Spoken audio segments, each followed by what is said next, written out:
بسم اللہ الرحمن الرحیم۔ ایک روز اخسی شہر میں داخل ہونے کے بعد تیمور اپنے گھوڑے سے اترا اور اپنی حویلی کے دروازے پر دستک دی۔ وہ ملول اور غمگین تھا، شاید جنید کی گمشدگی نے اس کی یہ حالت کر دی تھی۔ دروازے پر دستک دینے کے بعد اس نے اپنے آپ کو اس خیال کے تحت کچھ سنبھالا کہ شاید جنید گھر ہی آ گیا ہو۔ اتنے میں حویلی کا دروازہ کھلا اور دروازہ کھولنے والا اس کا باپ میرم تھا۔ تیمور کو دیکھتے ہی میرم نے باہیں پھیلائیں اور اسے گلے لگا کر چومنے لگا۔ جنید کی بہن اور منصور کی بیوی سیمون یہ منظر دیکھ رہی تھی۔ وہ شور کرنے لگی، نانا، امی، پھوپھی۔ جنید اور تیمور آ گئے۔ شیرم تغائی، منصور، سیدام، بولائی، یورس اور خود سیمون بھی بھاگتی ہوئی دروازے پر آئی۔ میرم نے حویلی سے باہر جھانکا، وہاں صرف تیمور کا گھوڑا کھڑا تھا اور جنید نہ تھا۔ ایک جستجو اور فکرمندی سے میرم نے تیمور کی طرف دیکھتے ہوئے کہا، جنید کہاں ہے؟ تیمور کی گردن جھک گئی اور اس نے ندامت آمیز لہجے میں کہا، اے میرے باپ، میں آپ لوگوں سے کیا کہوں کہ جنید کہاں ہے؟ جنید کی ماں سیدم نے اپنے دل پر ہاتھ رکھتے ہوئے کہا، کوئی خیر کی خبر سنانا بچے۔ جنید کی بہن سیمون، پھوپھی یورس اور خالہ بولائی کی حالت بھی غیر ہونے لگی تھی۔ بوڑھا شیرم تغائی بھی بکھرنے لگا تھا اور منصور کے چہرے پر فکرمندی کے آثار نمودار ہو گئے تھے۔ میرم نے بگڑتے اور خفا ہوتے ہوئے کہا، کیا کہنا چاہتے ہو تم کھل کر کہو۔ تیمور نے ایک بار سب کو غور سے دیکھا، پھر اس نے کابل سے جنگ کے لیے روانہ ہونے، سیالکوٹ اور لاہور فتح کرنے اور لاہور سے جنید کے اچانک غائب ہو جانے کے سارے واقعات تفصیل کے ساتھ بتا دیے تھے۔ میرم نے بگڑتے ہوئے کہا، تم بکواس کرتے ہو، وہ تمہارا چھوٹا بھائی ہے، تم نے اسے اکیلا جانے کیوں دیا؟ یہ اس کی نہیں تمہاری غلطی ہے۔ تیمور نے کہا، اے میری ماں، اگر مجھے خبر ہوتی کہ میرا عزیز بھائی یوں مجھ سے اچانک جدا ہو جائے گا تو میں اسے اپنی نظروں سے اوجھل ہی نہ ہونے دیتا۔ تیمور کی ماں اور یورس نے ایک زوردار تپڑ تیمور کے منہ پر مارتے ہوئے کہا، تم بکواس کرتے ہو، اس میں تمہاری سستی شامل ہے۔ جب وہ تمہیں بتا کر جا رہا تھا تو تم اس کے ساتھ جاتے، اس کا پیچھا کرتے کہ وہ کدھر کا رخ کرتا ہے۔ تیمور نے احتجاجاً کہا، ماں، تم تو ایسی گفتگو کر رہی ہو جیسے وہ میرا عزیز نہ تھا، وہ میرا بھائی نہ تھا۔ سیدم، سیمون اور بولائی تو پہلے ہی سسک سسک کر رو رہی تھی۔ یورس نے بھی دروازے کا سہارا لیتے ہوئے کہا، آہ، میرے بھائی سمر بیگ اور اللہ ویردی مارے گئے اور جنید بھی کھو گیا۔ ہائے حیف، میرے باپ کی نسل ہی ختم ہوتی دکھائی دے رہی ہے۔ تیمور نے بوکھلا دینے والی آواز میں پوچھا، یہ تم کیا کہہ رہی ہو ماں؟ ماموں سمر بیگ اور اللہ ویردی کب اور کیسے مارے گئے؟ اس بار شیرم تغائی نے بولتے ہوئے کہا، اے میرے بچے، تمہیں یاد ہوگا سمرقند سے ایک تاجر آیا تھا جس نے مجھ سے علیحدگی میں گفتگو کرنے کی خواہش کا اظہار کیا تھا۔ اس نے علیحدگی میں مجھ سے یہی کہا تھا کہ مالوا کے وزیر مدینی راؤ نے سمر بیگ اور نصرت کو پکڑ کر زندان میں ڈال دیا تھا، پھر اللہ ویردی کسی طرح ان دونوں کو جیل سے نکال کر لے بھاگا، پر مدینی راؤ کے داروغہ نے ان تینوں کو روک کر موت کے گھاٹ اتار دیا۔ میں نے کچھ عرصہ اس خبر کو چھپائے رکھا، پر کب تک میں ایسا کرتا؟ آخر تمہارے اور جنید کے جانے کے بعد ایک روز یہ بری خبر میں نے سب کو بتا دی۔ اس بار جنید کی ماں سیدم آگے بڑھی اور یورس کو اپنے ساتھ لپٹاتے ہوئے کہا، اے میری بہن، تو جانتی ہے جنید مجھے کیسا عزیز اور پیارا ہے، وہ میری آنکھوں کا نور، میری زیست کی مضبوط لاٹھی ہے، پر دیکھو میری بہن، میں اس کے غم میں رو نہیں رہی، اس لیے کہ میرا دل کہتا ہے میرا بیٹا زندہ ہے اور میں جانتی ہوں وہ کہاں ہے۔ یورس نے چونک کر پوچھا، اے میری بہن، اگر تو جانتی ہے جنید کہاں ہے تو پھر ہمیں کیوں بتاتی نہیں؟ شیرم تغائی، بولائی، سیمون، منصور، میرم اور تیمور بھی آگے بڑھ کر سیدم کے قریب آ کھڑے ہوئے اور اس طرح سوالیہ انداز میں اس کی طرف دیکھنے لگے تھے جیسے وہ ان کے لیے کسی بہت بڑی خوشی کا اعلان کرنے والی ہو۔ سیدم نے کہا، میرا دل کہتا ہے میرا بیٹا زندہ ہے۔ جس روز سمرقند کا وہ بوڑھا تاجر بابا کے پاس سمر بیگ، اللہ ویردی اور نصرت کے مارے جانے کی منحوس خبر لے کر آیا تھا اور اس نے بابا سے علیحدگی میں گفتگو کرنے کی خواہش کا اظہار کیا تھا، اس روز ہم لوگ یہاں صحن میں کھڑے تھے، لیکن بابا جب اس تاجر کو لے کر دیوان خانے کی طرف چلے گئے تو جنید بھی پانی پینے کا بہانہ کر کے اس کی طرف چلا گیا تھا۔ میرے خیال میں اس نے بابا اور اس تاجر کے مابین ساری گفتگو سن لی تھی اور اسے خبر ہو گئی تھی کہ اس کا باپ اور چچا مارے گئے ہیں۔ اس واقعے کے بعد وہ بجھ سا گیا تھا اور چپ چاپ رہنے لگا تھا۔ تاہم میری موجودگی میں وہ زبردستی اپنے آپ کو معمول کے مطابق رکھنے کی کوشش کرتا تھا۔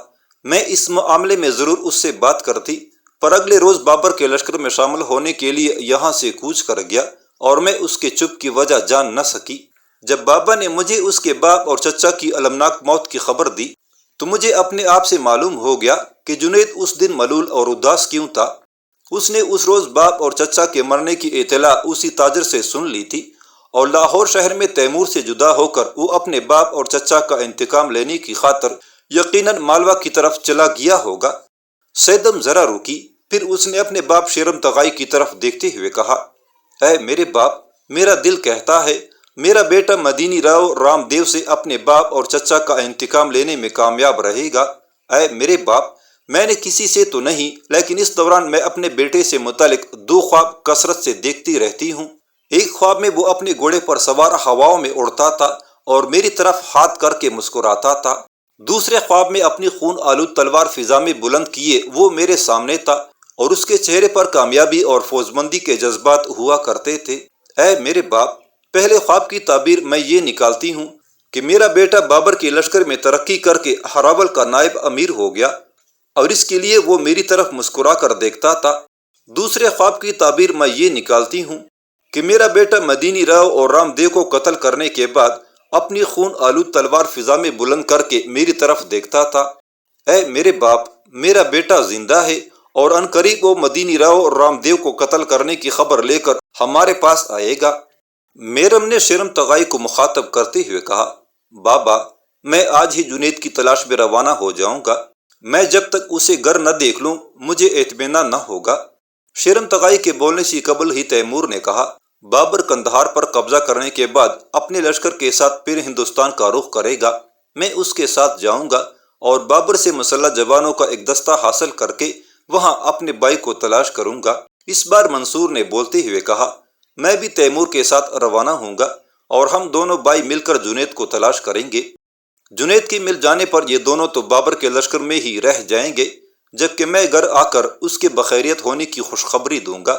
شیرم تغائی نے اپنا فیصلہ دیتے ہوئے کہا، ہاں یہ ٹھیک ہے کہ تیمور اور منصور دونوں بھائی جنید کی تلاش میں جائیں۔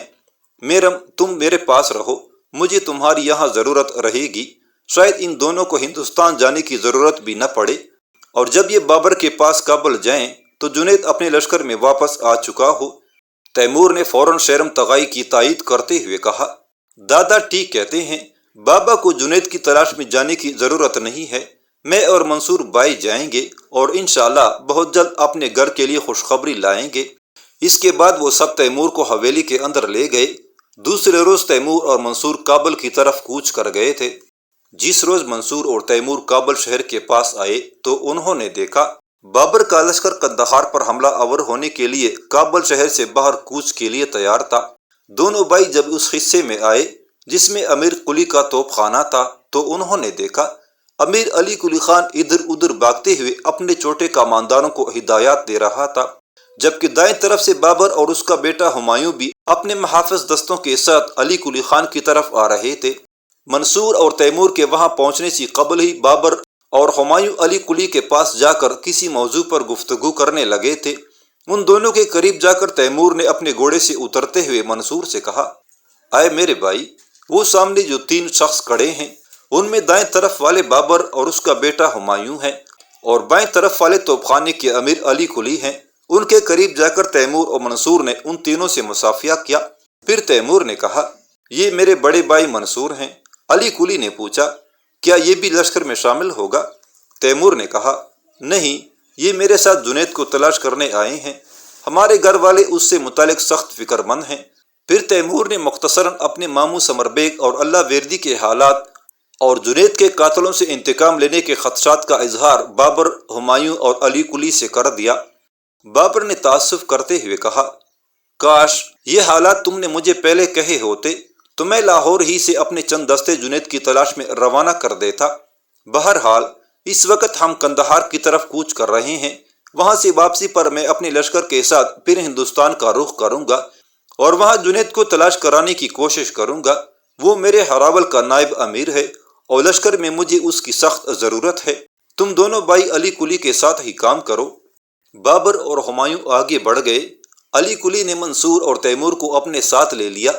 تھوڑی دیر بعد لشکر وہاں سے قندھار کی طرف کوچ کر رہا تھا۔ بابر کے لیے قندھار پر حملہ آور ہونے کے حالات انتہائی سازگار تھے۔ اس کا دشمن حریف شیبانی خان ایران کے بادشاہ اسماعیل صفوی کے ساتھ ایک جنگ کے دوران مارا جا چکا تھا۔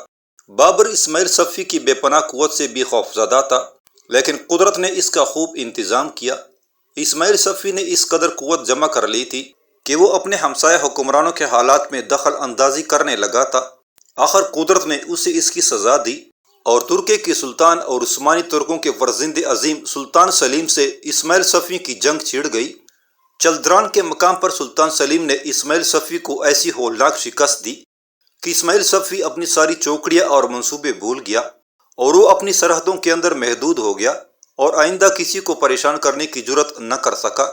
قندھار پر شیبانی خان نے ایک طرح سے قبضہ کر لیا تھا، لیکن اسماعیل صفوی کے خلاف حرکت میں آنے کی وجہ سے وہ قندھار کو چھوڑ کر چلا گیا اور قندھار کے عالم شاہ بیگ ارغون نے اپنی خود مختاری کا اعلان کر دیا تھا۔ ان حالات میں جب ایک جنگ کے دوران شیبانی خان مارا جا چکا تھا اور ایران کے بادشاہ اسماعیل صفوی کی کمر ترکی کے سلطان سلیم نے توڑ کر رکھ دی تھی، بابر کے لیے قندھار پر حملہ بڑا سودمند ثابت ہو سکتا تھا۔ بابر نے بڑی برق رفتاری سے قندھار کی طرف پیش قدمی کی تھی۔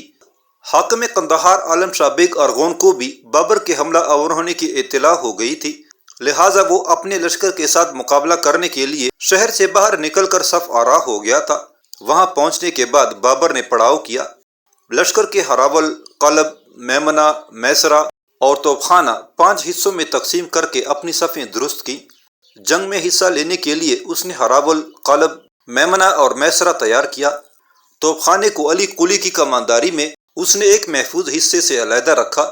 منصور اور تیمور بھی اسی محفوظ حصے میں شامل تھے۔ بابر نے سب سے پہلے اپنے ہراول، میمنہ اور میسرہ کو آگے بڑھایا، ساتھ ہی اس نے اپنے قلب کے ساتھ بھی دشمن پر ضربیں لگانا شروع کر دی تھی۔ منصور اور تیمور توپ خانے کے محفوظ دستوں کی حیثیت سے ذرا فاصلے پر بڑی دلچسپی سے جنگ کا نظارہ کر رہے تھے۔ وہ دونوں بھائی علی کلی کے قریب ایک چٹان پر بیٹھے تھے اور بڑی محویت سے اس جنگ کو دیکھ رہے تھے جو اب لمحہ بلمحہ سختی اور تندی اختیار کرتی جا رہی تھی۔ دفتن منصور نے چونکتے ہوئے کہا، تیمور، تیمور، میرے بھائی، وہ دیکھو، وہ ہمارا بھائی جنید نہیں ہے؟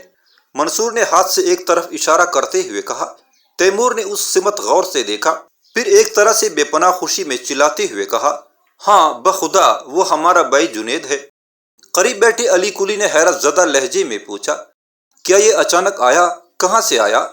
تھوڑی دیر پہلے جب جنگ کے لیے صفیں درست ہو رہی تھی تو یہ لشکر میں موجود نہ تھا، اور اب تم دیکھ رہے ہو کہ وہ ہراول لشکر کی کمانداری کر رہا ہے۔ ایسا لگتا ہے بابر نے اسے کہیں چھپا رکھا ہو اور بوقت ضرورت اسے باہر نکال کر اس سے یہ کام لینے کا ارادہ کیا ہو۔ منصور اور تیمور نے علی کلی کے بات کا کوئی جواب نہ دیا، اس لیے کہ وہ دونوں بھائی بڑی محویت سے جنید کی طرف دیکھنے لگے تھے۔ علی کلی بھی اب بڑے انہماک سے جنید کی طرف دیکھ رہا تھا، جو شہر کے دروازوں کی طرف بھاگتے دشمنوں پر ان کی اطراف سے ضربیں لگا رہا تھا۔ ان تینوں نے دیکھا شاہ بیگ ارغون کے لشکر کی حالت اب عجیب ہو گئی تھی۔ بائیں طرف سے ہمایوں آندھیوں کے کالے سفر بیراں خیالات کی طرح اڑا آ رہا تھا، سامنے کی طرف سے خود بابر، جبکہ دائیں طرف سے جنید نے ان پر قاتلانہ حملے شروع کر دیے تھے۔ تین اطراف کے دباؤ سے شاہ بیگ ارغون کے لشکری بدحواس ہو کر ایک طرف بھاگے۔ جب وہ شہر میں داخل ہوئے تو بابر، ہمایوں اور جنید بھی اپنے لشکر کے ساتھ ان کے اندر گھس کر ان کا قتل عام کرتے ہوئے شہر میں داخل ہو گئے تھے۔ اس موقع پر شاہ بیگ نے بڑی عقل مندی سے کام لیا اور وہ اپنے لشکریوں کے ساتھ شہر میں داخل نہ ہوا۔ وہ جانتا تھا کہ شہر میں داخل ہونے کے بعد وہ محصور ہو جائے گا اور ایک نہ ایک روز شکست کھا کر اپنی جان گنوا بیٹھے گا، لہٰذا وہ اپنے مختصر سے ساتھیوں کے ساتھ جنگ سے بھاگ کر بلوچستان اور وہاں سے سندھ کی طرف نکل گیا تھا۔ شہر کے اندر کچھ دیر کی جنگ کے بعد قندھار پر بابر کا مکمل طور پر قبضہ ہو گیا تھا۔ جب جنگ ختم ہوئی تو منصور اور تیمور اپنے گھوڑوں کو دوڑاتے ہوئے شہر میں داخل ہوئے۔ وہ اپنے امیر علی کلی سے اجازت لے کر شہر میں داخل ہو رہے تھے۔ ان کا رخ اپنے لشکر کے وسط میں اس جگہ تھا جہاں بابر، ہمایوں اور جنید کڑے آپس میں گفتگو کر رہے تھے۔ قریب جا کر منصور اور تیمور اپنے گھوڑوں سے اترے پھر وہ بھاگ کر باری باری جنید سے گلے ملنے لگے۔ بڑے بھائی کی حیثیت سے منصور نے کچھ جواب طلب انداز میں پوچھا، جنید میرے عزیز بھائی، تم کہاں چلے گئے تھے؟ کدھر کھو گئے تھے؟ تمہاری وجہ سے دادا، بابا، اماں، پھوپھیاں اور سیمون سخت پریشان ہیں۔ میں نے تمہاری گمشدگی پر دادا کی آنکھوں میں زندگی میں پہلی بار آنکھوں دیکھے تھے، وہ پریشان تھے۔ ہم دونوں کو انہوں نے تمہاری تلاش میں روانہ کیا تھا۔ جنید نے ہلکی سی مسکراہٹ میں کہا، تم دونوں کے آنے سے قبل میں آقا کو اپنے ہی حالات سنا رہا تھا۔ میں لاہور سے مالوہ کی طرف چلا گیا تھا۔ شاید تم دونوں کو خبر نہ ہو کہ میرا باپ اور چچا مارے جا چکے ہیں۔ منصور نے کہا، ہمیں اور سب گھر والوں کا اس کا علم ہے۔ دادا کے پاس جو ایک بار سمرقند کا تاجر آیا تھا، وہ یہی منحوس خبر لایا تھا۔ اس خبر کو کچھ عرصہ دادا نے راز میں رکھا، پھر تم دونوں بھائیوں کی روانگی کے کچھ روز بعد سب کو بتا کر اپنا بوجھ ہلکا کر لیا۔ جنید نے کہا، اس تاجر کی گفتگو چوری چپے میں نے بھی سن لی تھی، لہٰذا میں لاہور سے تیمور بھائی کو غلط تاثرات دیتے ہوئے مالوہ کی طرف روانہ ہو گیا۔ میں جانتا تھا کہ اگر میں نے حقیقت کہی تو اولاً تو تیمور مجھے جانے ہی نہ دے گا، ورنہ میرے ساتھ جانے پر ضد کرے گا، اور میں ایسا نہ چاہتا تھا۔ میں نے مالوہ میں داخل ہو کر مالوہ کی وزیر مدینی راؤ اور اس کے داروغہ آرام دیو کو قتل کر دیا۔ یہی دونوں میرے باپ، چچا اور نصرت کے قاتل تھے۔ اب میں پرسکون ہوں کہ میں نے اپنے باپ اور چچا کا انتقام لے لیا ہے۔ اس بار تیمور نے حیرت سے پوچھا، تم اپنے لشکر میں کب داخل ہوئے جنید؟ جنید نے کہا، مالوہ سے میں لاہور گیا، وہاں سے پتہ چلا کہ آگے بڑھنے کے بجائے لشکر کابل جا چکا ہے، لہٰذا میں کابل میں داخل ہوا تو خبر ہوئی کہ لشکر قندھار شہر پر حملہ کرنے کے لیے کوچ کر گیا ہے، لہٰذا میں بھی ادھر روانہ ہو گیا۔ میں اس وقت یہاں پہنچا جب میدان جنگ میں دونوں لشکر اپنی صفیں درست کر رہے تھے۔ آقا نے مجھے آرام کرنے کا مشورہ دیا تھا، لیکن میں نے بضد ہو کر جنگ میں حصہ لیا ہے۔ منصور نے چند ثانیہ خاموش رہنے کے بعد بابر کی طرف دیکھتے ہوئے پوچھا، آقا کیا کچھ روز کے لیے ہم دونوں جنید بھائی کو اپنے ساتھ گھر لے جا سکتے ہیں؟ اس کی گمشدگی پر ہمارے گھر کا ہر فرد ملول اور غمگین ہے۔ اس کے وہاں جانے پر ہمارے گھر میں خوشی اور اطمینان کی بہار آئے گی۔ بابر نے جنید کی طرف دیکھتے ہوئے کہا، تم کچھ روز کے لیے منصور اور تیمور کے ساتھ گھر چلے جاؤ، لیکن جلد لوٹ آنا۔ میں بھی صرف چند دنوں یہاں قندھار میں قیام کروں گا اور اپنے بیٹے عسکری کو یہاں کا حاکم مقرر کر کے کابل روانہ ہو جاؤں گا۔ سنو، تم جلدی کابل آنا، کیونکہ میں ہندوستان پر حملہ کرنے کی ابتدا کرنا چاہتا ہوں، اور یہ ہمارا آخری اور فیصلہ کن حملہ ہوگا۔ جنید نے اسبات میں سر ہلاتے ہوئے کہا، آپ فکر نہ کریں، میں بہت جلد لوٹ آؤں گا۔ بابر اور ہمایوں وہاں سے ہٹ گئے۔ اتنی دیر تک علی کلی وہاں آ گیا اور جنید کو گلے لگا کر ملنے لگا اور شکوہ کرنے کے انداز میں پوچھنے لگا، تم کہاں کو گئے تھے بیٹا؟ جواب میں جنید نے اپنی داستان مختصر کر کے سنا ڈالی۔ جب جنید خاموش ہوا تو منصور نے علی کلی سے کہا، ہم نے آقا بابر سے اجازت لے لی ہے، جنید کو ہم لے کر تھوڑی دیر یہاں سے اپنے گھر کی طرف کوچ کر جائیں گے۔ یہ دونوں بھائی چند روز گھر میں رہیں گے، پھر لشکر میں لوٹ آئیں گے۔ علی کلی نے منصور اور جنید سے کہا، تم دونوں بھائی میری ایک بات سنو۔ تیمور اپنی جگہ پر ہی کھڑا رہا، جبکہ جنید اور منصور کو ذرا فاصلے پر لے جا کر ان سے گفتگو کرنے لگا تھا۔ جنید کبھی کبھی چور نگاہوں سے تیمور کی طرف بھی دیکھ لیتا تھا۔ شاید علی کلی کی گفتگو کا موضوع تیمور ہی تھا۔ اپنی گفتگو ختم کر کے علی کلی نے بلند آواز میں کہا، تم تینوں میرے ساتھ کھانا کھاؤ، پھر یہاں سے گھر روانہ ہونا۔ تینوں خاموشی سے علی کلی کے ساتھ چل پڑے۔ راستے میں جنید نے علی کلی کی نگاہیں بچا کر تیمور کے کان میں کہا، تم خوش ہو؟ امیر کلی اپنی بیٹی سیرک تم سے بیاہنی کی پیشکش کرتا ہے، تم فکر مند نہ ہونا، میں تمہیں ماموں اور نانا سے اس کی اجازت لے دوں گا۔ جواب میں تیمور کے ہونٹوں پر خوشکن مسکراہٹ بکھر گئی تھی۔ تینوں نے علی کلی کے ساتھ کھانا کھایا، پھر وہ تینوں اپنے گھوڑوں پر سوار ہو کر وہاں سے کوچ کر گئے تھے۔ ان کی روانگی سے قبل بابر نے مالی غنیمت سے ان کا حصہ ان تینوں کو بھجوا دیا تھا۔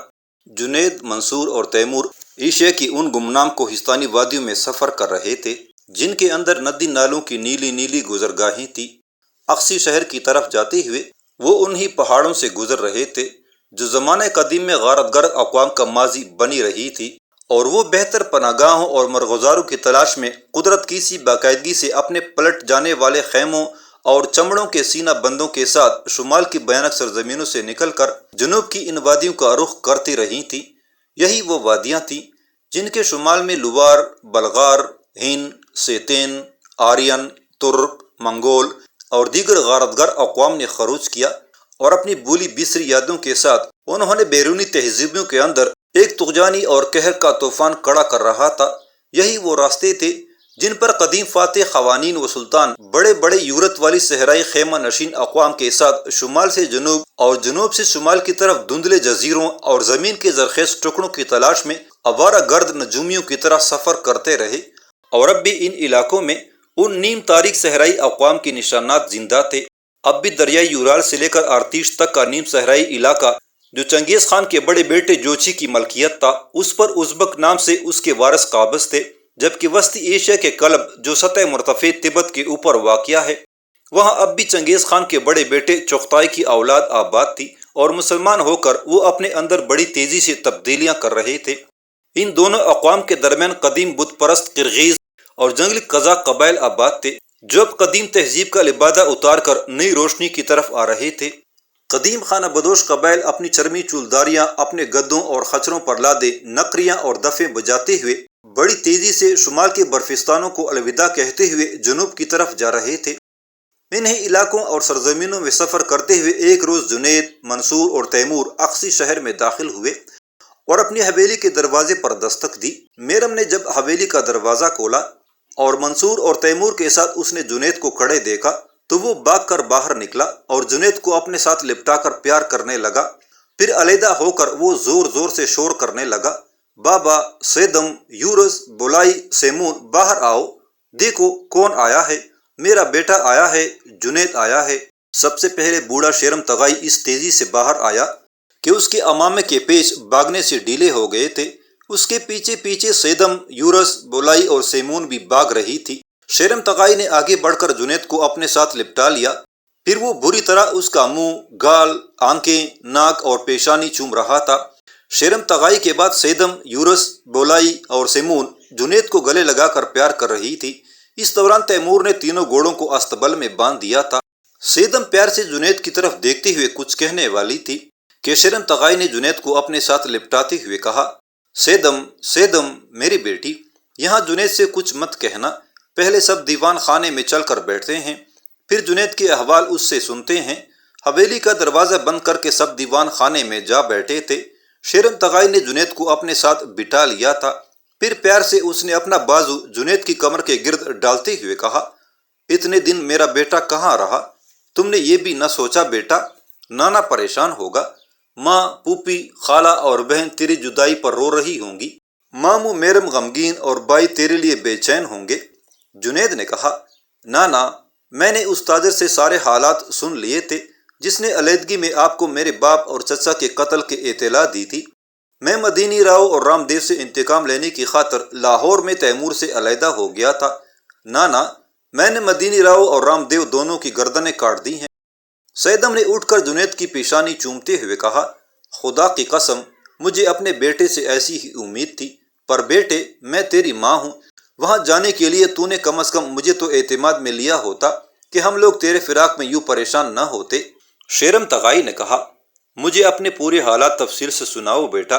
جنید نے اپنا گلا صاف کیا، پھر اس نے تیمور سے علیحدہ ہو کر لاہور سے اپنی روانگی، مندر میں پروہت کی تنبیہ کے باوجود بانس کاٹنے، گوالیار میں راجکماری کمپل کی جان بچانے، راجہ بکر ماجید کی طرف سے کمپل سے شادی کی پیشکش، مدینی راؤ اور رام دیو کے قتل، جنگل میں اپنے گھوڑے کی موت، لیراج کے ساتھ 2 چیتوں سے مقابلہ، لیراج کے ہاں قیام، اس کی بہن کشتا کی مدد اور راجہ بکر ماجید کے ساتھ شکار کے سارے حالات تفصیل کے ساتھ سنا ڈالے تھے۔ جنید جب خاموش ہو گیا، بوڑھا شیرم تغائی کچھ سوچنے لگا تھا۔ اس دوران جنید کی بڑی بہن سیمون نے جھک کر جنید کے کان میں کہا، جنید میرے عزیز بھائی، کمپل کیسی لڑکی ہے؟ کیا وہ بہت خوبصورت ہے، ہندوستان کی روایتی راجکماری کی طرح؟ اور کیا وہ تمہارے ساتھ شادی کرنے کے بعد یہاں ہمارے اندر اقصی شہر میں ایک عام مسلمان لڑکی کی طرح زندگی بسر کرے گی؟ جنید کے لبوں پر بہن کی اس گفتگو سے مسکراہٹ بکھر گئی۔ اس نے اس کے کان میں کہا، اے میری بہن، وہ یہاں ایک سادہ سی لڑکی بن کر رہے گی اور تمہاری خدمت کرے گی، وہ بہت…